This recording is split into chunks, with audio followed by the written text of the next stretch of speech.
शहर के एक पुराने महले में एक छोटा सा घर था। घर बहुत बड़ा नहीं था, मगर इसकी दीवारों में बरसों की यादें महफूज थीं। इसी घर में फहद अपनी वालदा के साथ रहता था। इसके वालिद कई साल पहले दुनिया से रुखसत हो चुके थे। फहद ने कम उम्री में ही ये सीख लिया था कि जिंदगी हमेशा इंसान की ख्वाहिश के मुताबिक नहीं चलती। वालिद के जाने के बाद घर की जिम्मेदारियां फहद पर आ गई थीं। वो सुबह सवेरे काम पर जाता और शाम को थका हारा वापस आता। इसकी वालिदा दरवाजे पर उसका इंतजार करते। जैसे ही वो घर में दाखिल होता, इनके चेहरे पर इत्मीनान आ जाता। एक रात फहद मामूल से बहुत देर से घर पहुंचा। दरवाजा खोला तो घर की बत्तियां बंद थी। इसे अजीब सा एहसास हुआ। इसने आवाज दी, अम्मी। कोई जवाब नहीं आया। वो घबरा कर अंदर गया। वालिदा कमरे में आराम कर रही थी। इन्होंने बताया कि बिजली का मसला था और वो जल्दी सो गई थी। फहद ने सुकून का सांस लिया। इस रात इसने पहली बार महसूस किया कि घर की खामोशी इसे डराने लगी है। इसे ख्याल आया कि अगर कभी ये घर वाकई खाली हो गया तो वो कहाँ जाएगा। अगले दिन से वो अपनी वालिदा के साथ ज्यादा वक्त गुजारने लगा। पहले वो काम की मसरूफी की वजह से अक्सर खाना जल्दी खाकर बाहर चला जाता था, मगर अब रात को इनके पास बैठता और इनकी पुरानी बातें सुनता। वालिदा अक्सर अपने बचपन की यादें सुनाते। कभी वो हंसते, कभी खामोश हो जाते।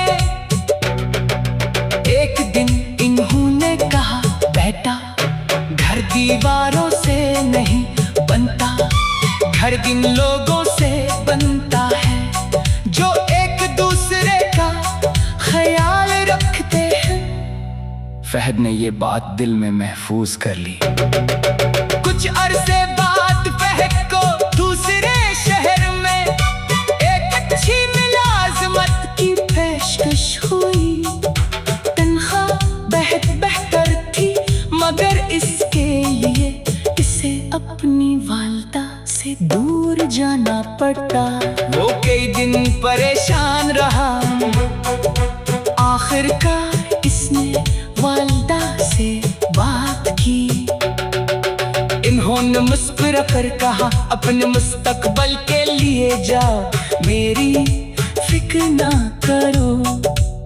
फहद ने पूछा, अगर आपको मेरी जरूरत पड़ी तो? वालिदा ने जवाब दिया, माँ को बेटे की जरूरत हमेशा रहती है, मगर माँ की सबसे बड़ी खुशी ये है कि इसका बेटा अपने ख्वाब पूरे करे। फहद शहर चला गया। नई मुलाजमत अच्छी थी, मगर रात को इसे अपने घर की बहुत याद आती। वो हर रोज वालिदा को फोन करता, कभी इनसे घंटों बात करता और